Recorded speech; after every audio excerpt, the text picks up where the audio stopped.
দেখো আজকে লাঞ্চের থালি দেখি কি নিয়ে চলে এসেছে। এখানে যে ভাত, এখানে হচ্ছে শুটকি মাছ, বেগুন পোড়া মানে বেগুন ভর্তা, আর পুড়িয়ে ভর্তা না, এটা পুড়িয়ে ঠিকই তারপরে বলেছি। আলু পেঁয়াজ কলি দিয়ে সাথে চিংড়ি আবার মাছ ভাজা। টমেটোও পুড়িয়েছিলাম একসাথে। বাহ, এই দেখতেই পাচ্ছি। হুম সাথে আছে আর স্যালাড। এখানে হচ্ছে রুই মাছ, আলু ফুলকপি মূলো দিয়ে পরে খেয়ে ফেলি। হুম ভাতের থেকে তরকারি বেশি। হ্যাঁ সত্যি তাই। সে কালারফুল থালি পুরো। একটু চিংড়ি নেবো। চিংড়ি দেখ সারা বছর পাওয়া যায়, হ্যাঁ বেগুনও সারা বছর পাওয়া যায়, শীতকালে কিন্তু টেস্ট বেড়ে যায় না। একদম।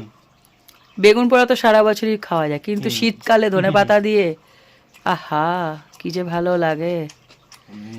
যে আমি যদি পাহাড়ি অঞ্চলে বাস করতাম ভালো হতো, সারা বছর শীত পেতাম। আমারও আমার শীতটা হেবি সুন্দর লাগে। আমার গরম একদম সহ্য খেটে হয় না। মজা, খেয়ে মজা, সবকিছু ঘুরে মজা। স্নান করতে একটু কষ্ট হয়, হয়ে গেলে আর কোনো সমস্যা নেই। হ্যাঁ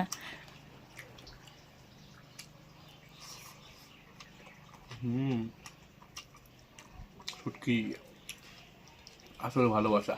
প্রাণের শুটকি। হ্যাঁ, হাত নাড়তে পারছি না, জায়গাটা ছোট হয়ে গেছে।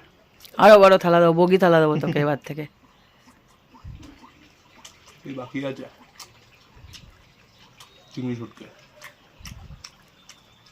আর তো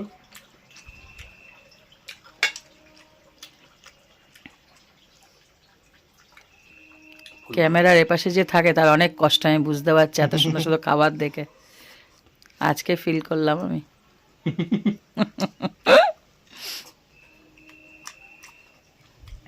বহুত সুন্দর। আহা, বলছে